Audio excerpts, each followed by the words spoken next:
اختر کی تینوں بیٹیاں معذور تھیں اور ایک دن بیوی بھی معذوری کی حالت میں مر گئی۔ اختر بچیوں کی دیکھ بھال کے لیے اپنی بہن کو گھر لے آیا، جو بچوں اور شوہر سمیت آ گئی۔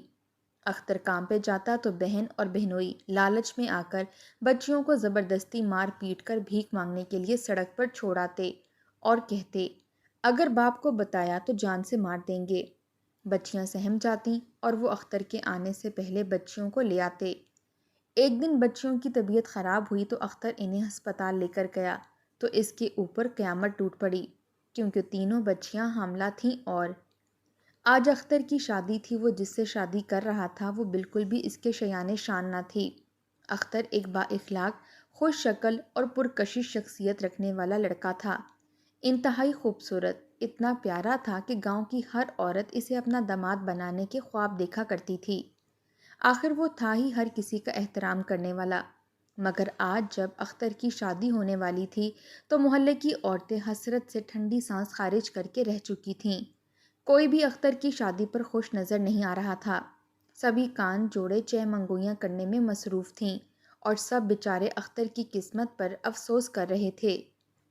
ایک عورت کہنے لگی، کتنی پیاری تھی میری بیٹی شبانہ، ایک سے بڑھ کر ایک اس کے لیے رشتہ آیا، مگر میں نے کبھی بھی انہیں کوئی مثبت نہ فیصلہ سنایا، کیونکہ میں تو جانتی تھی جتنی پیاری میری بچی ہے اختر جیسا لڑکا ہی اس کے نصیب میں ہوگا۔ مگر آج جب اختر کا نصیب دیکھا تو میرے تو ہوش ٹھکانے آ گئے۔ اب تو لگتا ہے کل ہی اپنی بچی کو بھی رخصت کر دوں، کیونکہ اختر سے تو مجھے کوئی امید نہ رہی۔ وہیں مقابل بیٹھی عورت جو عورت کی بات سن رہی تھی اٹھ کر کہنے لگی، تم کون سا پہلی ہو جس نے اپنی بچی کو اختر کے خواب سنا سنا کر میکے بٹھا رکھا ہے؟ اس محلے میں ایسی کئی جوان لڑکیاں موجود ہیں جن کو صرف اختر کے خواب آیا کرتے تھے، مگر خود اختر کو کون سی حور پری لے اڑی۔ سبھی باتوں میں مشغول تھے جب اختر کا ولیمہ تھا اور وہ لوگ گلگت سے دلہن لائے تھے۔ دراصل گلگت میں اختر کی خالہ رہتی تھی اور اس نے اپنی خالہ زاد سے ہی نکاح کیا تھا۔ ان کی ہاں رسم تھی کہ بارات کے روز دلہن کو گھونگھٹ میں ہی رکھتے تھے، اس لیے آج ہی مہمانوں کے سامنے اختر کی بیوی کو دکھایا جانا تھا۔ سب عورتیں بیٹھی تھیں کہ تبھی اختر کی بیوی کمرے سے باہر لانے لگے، مگر وہ جس حالت میں باہر آئی یہ دیکھ کر سب کے ہوش اڑ چکے تھے۔ کئی لوگوں کی آنکھیں پتھرا چکی تھیں۔ اس لڑکی کے باہر آتے ہی سب کی نظریں اس لڑکی کو دیکھنے کے بعد اختر پر اٹھی تھیں۔ اختر بھی سر جھکا گیا۔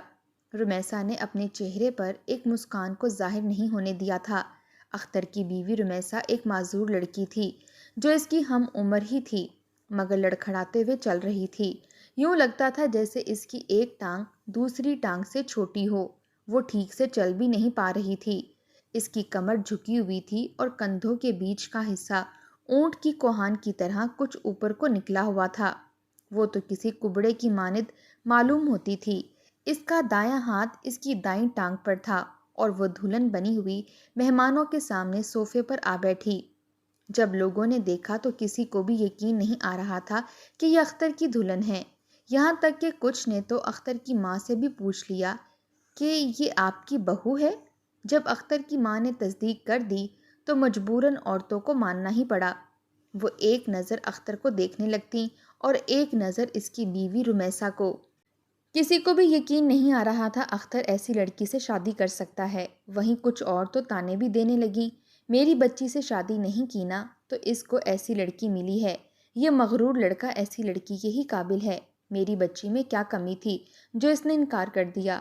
آج اگر یہاں میری بچی ہوتی تو چاند اور سورج کی جوڑی لگ رہی ہوتی۔ خیر جتنے منہ اتنی باتیں۔ اختر کو ان سب باتوں سے ذرا بھی فرق نہ پڑتا تھا۔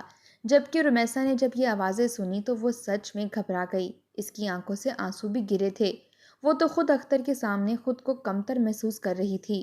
وہ تو چاہتی ہی نہ تھی کہ اس کی خالہ اس کی شادی اختر سے کروائیں، مگر اس رات جو کچھ اختر نے اس سے کہا تھا اس کے بعد مجبوراً اسے اختر سے شادی کرنا پڑی۔ وہ گلگت میں اپنے والدین کے ساتھ رہتی تھی۔ وہ پیدائشی معذور تھی، اس کی ایک ٹانگ چھوٹی تھی، مگر وقت کے ساتھ ساتھ جیسے اس نے جوانی میں قدم رکھا تو اچانک اس کے کندھوں کے بیچ ایک بہت ہی موٹا دانہ بننے لگا اور دیکھتے ہی دیکھتے وہ گوشت کا اتنا موٹا ٹکڑا بن گیا گویا اس کبڑے کے جیسے معلوم ہونے لگتا تھا۔ مگر چونکہ اس کا قد لمبا تھا اس لیے وہ مکمل طور پر جھکی نہ تھی، مگر وہ کمر پر ہاتھ رکھ کر چلا کرتی تھی تاکہ گر نہ جائے۔ ایسے چلتے ہوئے وہ دور سے ایک کبڑے کے جیسے ہی دکھائی دیتی تھی۔ شکل و صورت میں بھی وہ بس درمیانی تھی۔ اس کے کندھوں کے بیچ نکلنے والا فالتو گوشت جس کا علاج کروانے کے لیے ڈاکٹر کے پاس گئے تو ڈاکٹر نے عجیب و غریب بیماری کا نام بتایا۔ ان کا کہنا تھا کہ گوشت اپنی جڑیں پورے جسم میں چھوڑ چکا ہے اور اس نے اپنی جڑیں اس کے دل پر بھی مضبوط کر لی ہیں۔ اگر ہم نے اس اضافی گوشت کو اندر سے نکالنے کی کوشش کی تو ہو سکتا ہے اس سے اس کا دل بھی متاثر ہو جائے۔ وہ یوں ہی ادویات دیکھ کر اس کا علاج کرنے لگے تاکہ اس بیماری سے چھٹکارا پایا جا سکے، مگر انہی دنوں اس کے والدین ایک حادثے میں وفات پا گئے۔ رمیسا اکیلی رہتی تھی۔ خالہ سے یہ غم برداشت نہ ہوا تو وہ رمیسا کو وہاں ملنے گئیں۔ اپنی بھانجی کو دیکھا تو وہ جذبات کے ہاتھوں پہ یہ ایک فیصلہ کرنے پر مجبور ہو گئیں۔ اس کا بیٹا اختر جوان تھا اور رمیسا کی عمر کا تھا۔ وہ کہنے لگیں کہ میں رمیسا کو اپنی بہو بنانا چاہتی ہوں۔ اختر بھی ماں باپ کا فرما بردار بچہ تھا۔ اس نے بھی ماں کو انکار نہ کیا اور نکاح کے لیے حامی بھر لی۔ دراصل وہ صرف فرما بردار ہی نہ تھا بلکہ انتہائی خدا ترس شخص تھا۔ اسے انسان کے ظاہری حسن اور خد و خال سے کوئی مطلب نہ تھا۔ وہ تو دل اور کردار سے محبت کرنے والوں میں سے تھا۔ اسے رمیسا عام لڑکیوں سے بھی زیادہ عزیز لگی تھی، اس لیے وہ اسے نکاح کر کے یہاں لے آیا تھا۔ مگر اب لوگوں کی باتیں سن کر رمیسا خون کے آنسو رو رہی تھی۔ اس نے جب اس بارے میں خالہ اور اختر سے ذکر کیا تو وہ اسے سمجھانے لگے کہ دنیا کی باتوں کو اگر تم دل سے لگا بیٹھیں تو انہیں تو کل کو ہمارے سانس لینے پر بھی اعتراض ہوگا۔ یہ کہنے لگیں گے کہ تم ہمارے حصے کی آکسیجن کھا رہی ہو تو کیا تم سانس لینا چھوڑ دو گی؟ یہ سن کر رمیسا خاموش ہو گئی۔ مگر یہ تو فقط 4 دن کی باتیں تھیں۔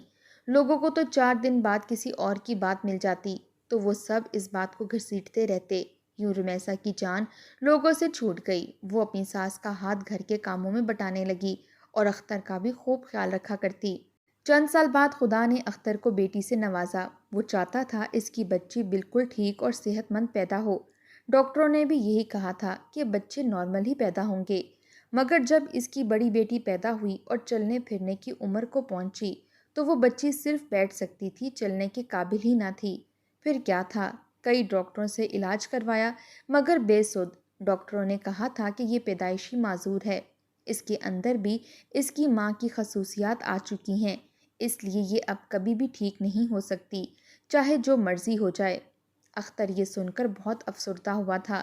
وہیں رمیسا نے جب یہ سنا تو کتنی دیر دھاڑے مار مار کر روتی رہی، سجدے میں گر کر رو رو کر خدا کو کہتی رہی کہ میرے رب، مجھے تو نے یہ بیماری لگا دی۔ میں تو معاشرے میں مذاق بن کر رہ چکی تھی، مگر میری بچی کو تو صحیح سلامت پیدا کر دیتا۔ مگر شاید یہی اس کی آزمائش تھی۔ اس نے صبر کے گھونٹ بھر لیے۔ کچھ عرصے بعد اختر کی ماں وفات پا گئیں اور اس کی وفات کے بعد پورے گھر کی ذمہ داری رمیسا پر آ چکی تھی۔ اختر انتہائی محنتی لڑکا تھا۔ بڑے سیٹ کے ہاں اس کا منشی مقرر تھا۔ تمام تر پیسوں کا لین دین اسی کے پاس ہی ہوا کرتا تھا۔ وہ صبح کا گیا شام کو گھر آتا۔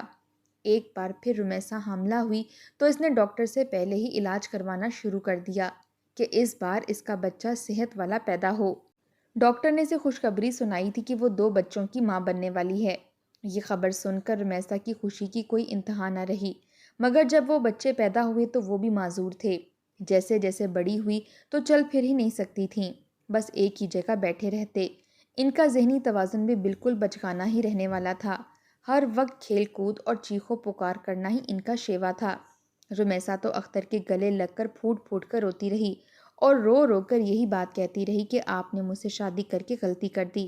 میں نے بھی آپ کو اپنے بیوی کے حقوق ادا کرنے سے نہ روکا۔ اگر آپ میرے علاوہ کسی اور سے شادی کر لیتے، آپ کو اپنے بعد کسی اور لڑکی سے شادی کرنے کی اجازت دے دیتی اور وہاں سے آپ کی اولاد ہوتی، تو مجھے یقین تھا کہ یہ تینوں بچیاں بڑی ہی خوبصورت اور اپنے پیروں پر چلنے والی ہوتیں۔ یہ سنتا تو اختر رمیسا کو جھڑک دیتا اور سینے سے لگا کر کہتا کہ پاگل، ایسی باتیں مت کیا کرو، میرا جینا مرنا صرف تمہارے ہی ساتھ ہے۔ وہیں اختر کی ایک بہن بھی تھی جو کہ دوسرے شہر میں رہا کرتی تھی۔ اسے اپنے بھائی اور ماں سے پہلے بھی کوئی خاص لگاؤ نہ تھا، کیونکہ اس کا مزاج ہی ایسا تھا۔ وہ تو شادی کے بعد شوہر کی ہو کر رہ گئی تھی، کیونکہ اس کا شوہر اس کے بھائی اختر سے زیادہ امیر تھا اور کھاتا پیتا تھا۔ سب سے بڑی بات یہ کہ اختر کی بہن اور بہنوئی کا مزاج ایک ہی جیسا تھا، انتہائی اکھڑ اور لالچی، تبھی تو دونوں کی خوب بنتی تھی۔ وہ تو سالوں بعد اپنے میکے کا چکر لگایا کرتی، رمیسا کے ساتھ بھی اس کی کوئی خاص بات نہ تھی۔ وہ جب اسے لڑکھڑاتے ہوئے چلتے دیکھ لیتی تو اپنی ماں کو یاد کر کے افسوس سے کہتی کہ پتہ نہیں اماں نے اس لڑکی میں کیا دیکھ لیا جو میرے جوان جہاں بھائی کا گھر برباد کر دیا۔ وہ بھائی کے سامنے تو کبھی کچھ نہ بولی، مگر رمیسا کو اختر کے پیٹھ پیچھے خوب برا بھلا کہتی۔ رمیسا خاموشی سے سن لیتی، اس نے کبھی پلٹ کر کسی کو جواب نہ دیا تھا۔ تبھی اس کے کندھوں کے بیچ موجود اضافی گوشت جڑیں مزید پکڑنے لگا، اب تو اسے سینے میں بھی درد ہونے لگا تھا۔ پسلیوں پر اس گوشت کا وزن مزید بڑھ کر اس کی چیخیں نکالتا تھا۔ وہ درد سے تڑپتی رہتی، سیدھی ہو کر لیٹ بھی نہ پاتی تھی۔ وہیں اس کی 3 بچیاں اور تینوں کی تینوں معذور، یہ سوچ کر وہ خود کو ہلکان کرتی رہتی، ساری ساری رات روتی رہتی اور خدا سے معجزے کی طلبگار ہوتی کہ خدا کوئی معجزہ ہی دکھا دے اور میری تینوں بچیوں کی بیماری دور ہو جائے۔ اختر کے پاس تو اتنے پیسے ہی نہ تھے، وہ تو پہلے بھی اپنی تنخواہ کا زیادہ تر حصہ بڑی بچی کی دوائیوں اور علاج میں لگا رہا تھا، مگر اب 2 اور بچیاں معذور دیکھ کر وہ بھی خدا کی رضا میں راضی ہو چکا تھا۔ حالات بھی اب کچھ پہلے جیسے نہیں رہے تھے، اس لیے رمیسا خاموشی سے اپنی بچیوں کو معذوری کی حالت میں دیکھتی رہتی۔ اس کا وجود دن بدن کمزور ہوتا جا رہا تھا، آنکھوں کی زردی مزید بڑھتی چلی جا رہی تھی، اس کے کندھوں کے بیچ موجود گوشت اب مزید بڑا ہوتا جا رہا تھا، یہاں تک کہ اس کے دل پر اس قدر درد ہوتا کہ وہ تڑپ اٹھتی، مگر اس نے اختر کو کچھ بھی بتانے کی کوشش نہ کی، کیونکہ جانتی تھی اختر پہلے ہی بچیوں کی وجہ سے بہت پریشان ہے۔ اگر اس نے اپنی بیماری بھی بتا دی تو اختر ایک بار پھر پیسوں کا انتظام کرنے کے لیے دن رات ایک کر دے گا، اور وہ اپنے پریشان شوہر کو مزید پریشان نہیں کرنا چاہتی تھی۔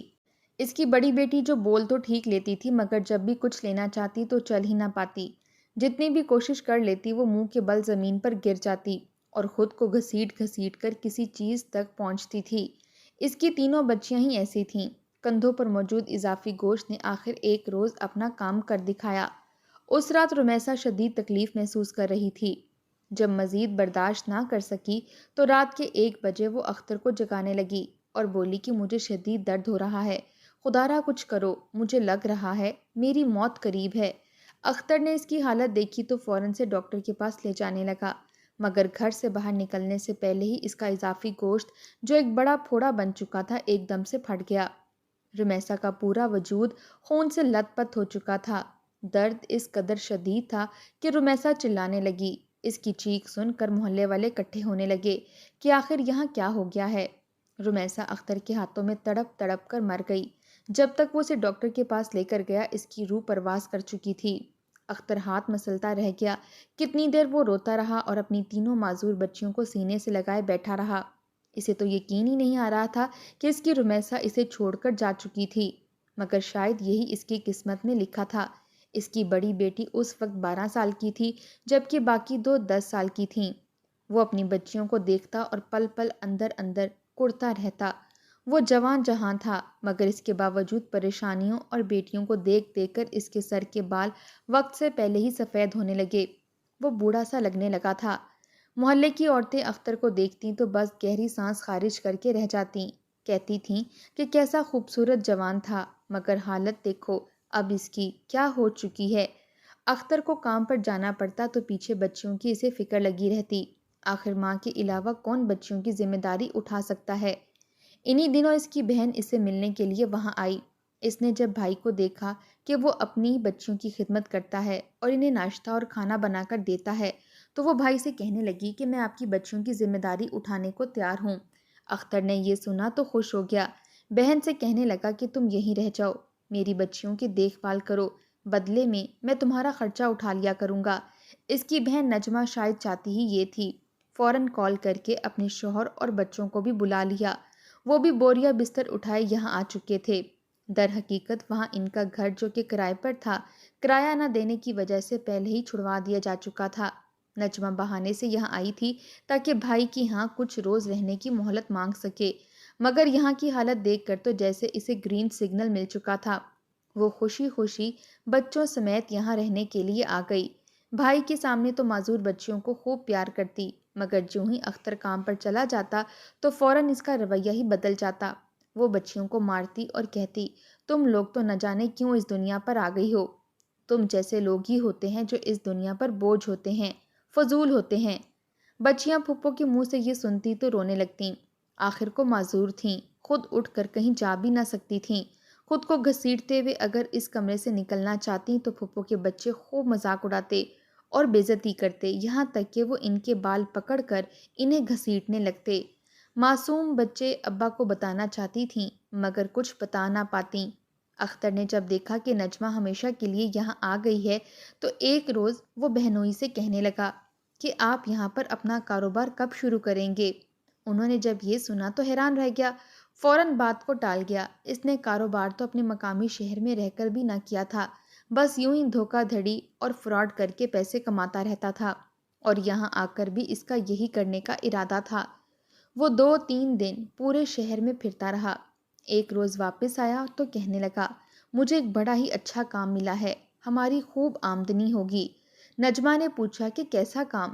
تو اس نے اسے کچھ بتایا، جسے سننے کے بعد نجمہ کی آنکھیں گویا منجمد ہو گئیں۔ وہ بھی ہنس پڑی، کہنے لگی، ٹھیک ہے، آخر یہ معذور لڑکیاں ہمارے کس کام آئیں گی؟ اگلے روز جو ہی اختر کام پر گیا تو نجمہ نے اپنی بھانجیوں بھتیجیوں کے کپڑے پھاڑ دیے اور انہیں خوب گندا کر دیا، جیسے وہ کوئی بھکارن ہو۔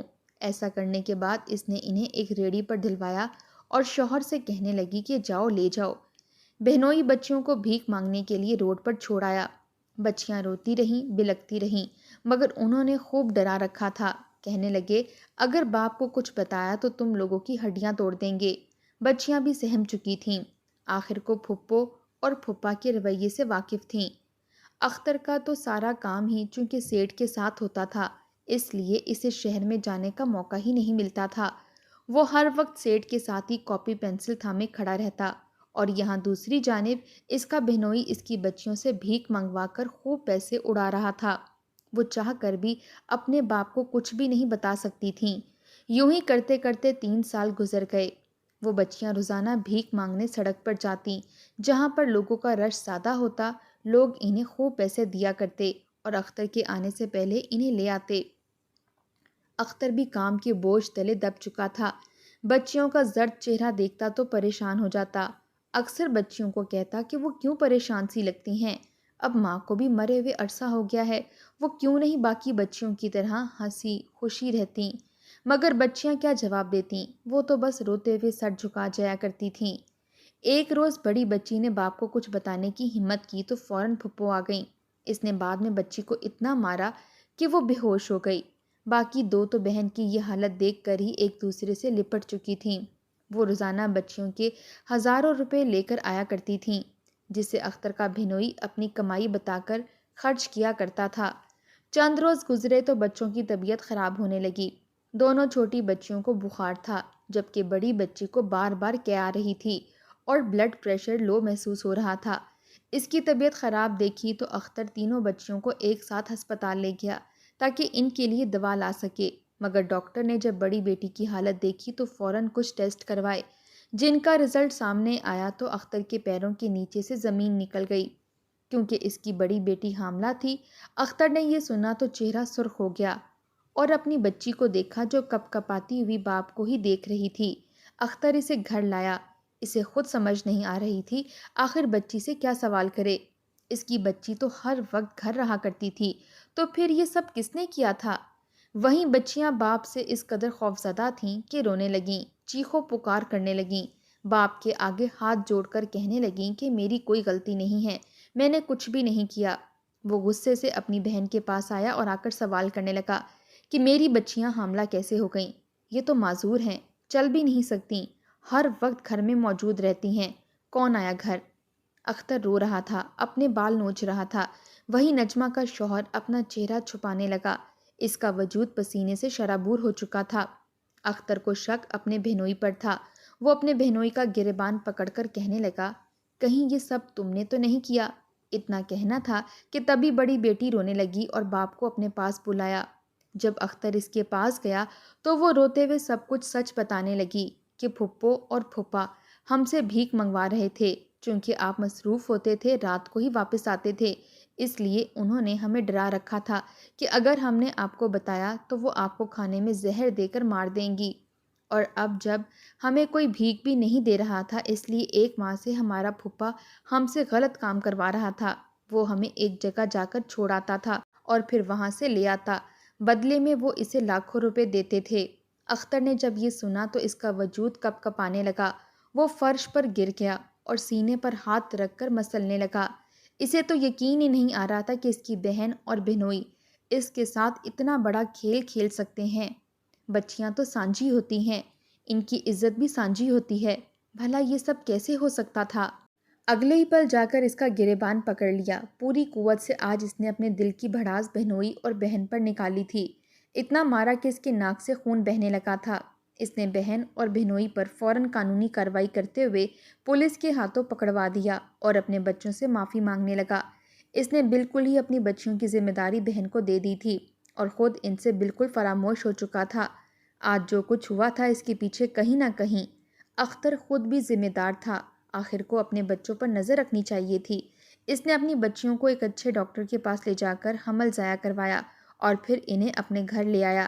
شادی تو وہ کر نہیں سکتا تھا، آخر 3 معذور بچیوں کے باپ سے شادی کرتا بھی کون؟ اس نے ان کی خاطر ایک آیا رکھ لی جو ان کی دیکھ بھال کرتی تھی۔ کیوں بچیوں کا بھی دل لگا رہتا اور اختر بھی گھر سے باہر پرسکون رہتا تھا۔